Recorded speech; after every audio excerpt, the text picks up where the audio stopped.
大家好，我係你嘅塔羅斯路比，好開心今日又有機會同大家分享下呢個信息啦。咁咧，今次咧就講一個大眾嘅占卜啦。咁就講一講咧，有冇人係啦，暗戀對象係咪中意你啦？係啦，都知道咧嚟緊咧，就嚟呢個正月15，咁就元宵佳節，咁就會可能大家都想拍拖啦，咁就想幫大家問下，係啦，會唔會都有戀愛，即係暗戀嘅對象係中意自己嘅咧？好，咁首先咧，我哋睇一睇底牌先。咁底牌咧就係寶劍九，咁寶劍九咧就可以睇得出哦，原來大家咧可能都幾攰喎，係咪可能為咗諗啊嗰個人中唔中意我啊，定係我哋有冇機會一齊啊？可能諗咗好多唔同嘅嘢啦，咁就好攰啦，係啦。咁咧就我哋睇一睇啦，第一隻牌咧就係啦聖杯二啦。咁啊聖杯二就講緊啲咩咧？咁聖杯二咧就係講緊咁可能都有機會嘅喎，即係都有機會可以出去食下飯啦，見下面啦，係啦。咁啊有少少可能有得接觸下嘅機會啦，咁都幾好啊，可以見下面咁樣，多啲了解下對方先。咁啊，下一張牌咧就係聖杯九啦。咁啊，聖杯九咧就見到哦，咁咧都可能喺情感上都 OK 嘅，即係可能接觸完啦，見面完即係覺得好似都唔錯喎，即係大家個關係都幾好喎，可以接觸多啲啦咁樣啦。咁啊，下一隻牌咧就權杖三，咁咧就見到啦，係啦，可以睇一睇，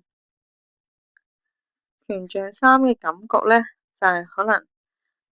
你都會想段關係以自己行先嘅，多啲嘅，係啦，多過可能即係可能都想人哋就你多啲啊，或者可能錫你多啲啊，對你好啲啊，好似一般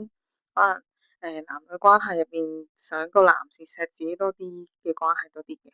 係啦，咁啊同埋都見到啦，原來仲有個聖杯六啦。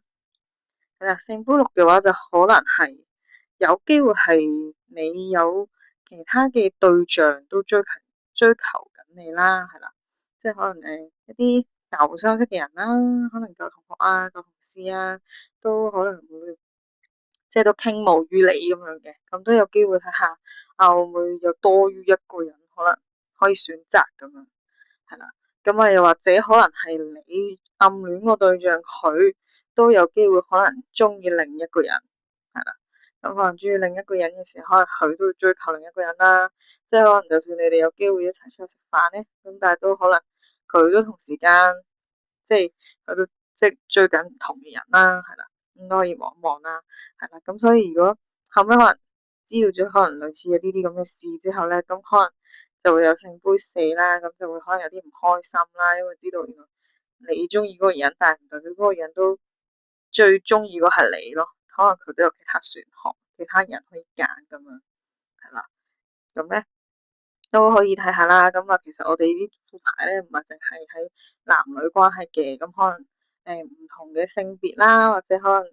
係啦嘅人都可以適用於嘅，咁都可以睇下啦。係啦，咁啊下一隻牌咧就係講緊聖杯一啦。咁可能雖然話啱啱聖杯四咧就有少少唔開心啦，因為可能嗰個人都未必有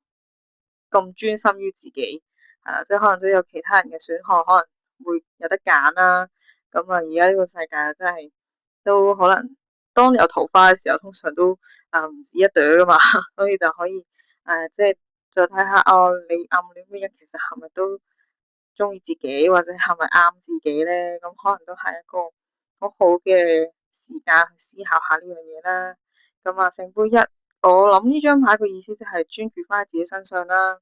咁可能當你好努力去做運動，或者可能好努力去食啲健康啲嘅食物啦，令自己更加靚啦、健康啦，可能係亦都有時間打扮下自己啦。咁啊，努力啲去進修自己，令自己更加好，專注愛咗自己先，再諗其他人，唔好將個重心放晒喺其他人身上。咁我相信都會係比較好嘅一個選項啦。咁啊，你可以靜觀其變啦，睇一睇究竟呢段關係或者可能呢個暗戀嘅對象有冇係啦，即係有冇得適合自己啊，或者係咪啱自己啦，咁可以望一望。係啦，咁下一隻牌咧就係公義牌啦。咁睇到公義牌咧就係講緊原來咧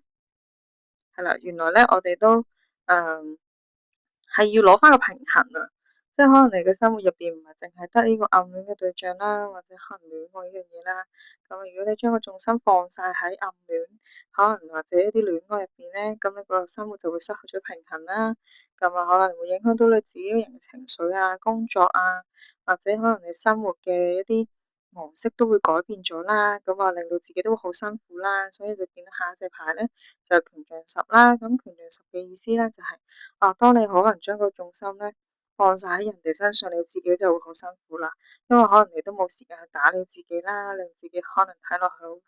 好精神啊、好健康啊、好開心啊、好美麗啊，都一一都好似冇晒啦。因為你都將個重心放咗喺你可能係戀愛嘅對象啦、暗戀嘅對象啦，可能令到自己咧都冇咗咁有魅力啦，係啦，分分鐘可能其實嗰個暗戀嘅對象或者其他嘅異性啊，或者可能其他嘅同性啊，喜歡你嘅原因可能都係因為你有你嗰個個性啦、你嘅特點啦，或者你嘅外在嘅美貌啦。如果你失去咗呢啲自己嘅一啲個性嘅話咧，咁其實都會影響到可能嗰個人都可能有機會真係會揀咗其他人噶，所以就可以將個重點放翻自己身上先。其他人如果嗰個人真係有緣分嘅話，佢點樣都會嚟到你身邊嘅，我相信，即係唔需要話將自己嗰種心放晒喺人哋身上，係啦。都睇到啦，同埋係啦，頭先就講話除咗好攰、好辛苦之外咧，咁可能都會好心痛、好痛心啦，因為寶劍三咧就係講緊好痛心喎，好心痛，可能係即係嗰個暗戀嘅對象有機會真係可能揀其他人啦，係啦，或者可能佢覺得可能同你未必咁適合嘅，咁可能真係呢段關係可能都未必話好成功嘅，但係咧都唔緊要，因為下一隻牌咧就見到錢幣六啦。錢幣六咧就見到咧就雖然可能有啲唔開心啦，可能呢啲關係即係呢段關係未必係咁適合自己啦，但係相信呢個世界有好多唔同嘅人啦，係啦，可能有唔同嘅異性啦，唔同嘅同性嘅人啦，可能有更多嘅選擇啦。咁而家呢一刻就將個重心放翻喺自己身上先啦。就可以去做一啲義工啦，可能做一啲布施啦，可能做一啲分享啦。我覺得都會係幾好嘅，係啦。咁啊，都可以睇到啦。咁呢隻牌咧就係講咧諸事不宜啦。本日公休喎，即係講緊個意思，可能就係喺你問緊暗戀對象中唔中意自己呢樣嘢，可能就係所以首先要多啲休息啦。多啲睇清楚究竟呢個暗戀對象係咪適合自己啦。如果嗰段關係真係頭先講話都唔啱嘅，咁都唔緊要，可能有下一個更好嘅人，係啦。如果真係心大心細都可以掉下銀仔，睇下公字咁啊，睇下究竟係啱自己定唔啱自己啦，係啦。同埋都可以樂觀以對啦，即係開開心心咁去睇呢件事啦。其實都係好好嘅，係啦，可以睇到咧，係啦，可以睇到係可以。有機會可能你個人開心啲咧，就可能識到其他嘅對象啦，或者可能朋友嘅朋友都得噶嘛，即係唔一定話要係嗰個人嘅，所以就有三不轉路轉呢個講法啦。就可能去散下步啦，做下運動啦，可能趁假日嘅時候啦，或者可能放假啦，係啦，都近在眼前啊。其實有機會會唔會係你身邊都有其他人係你冇乜興趣，但係嗰個人可能都可能有機會係暗戀你，或者係對你都有興趣嘅咧，咁都可能留意下啦。可以多啲去休息啦，去專注自己啦，或者可能有機會，如果有時間都可以去拜下月老嘅。我覺得如果真係對於可能戀愛有煩惱啊，都可以問下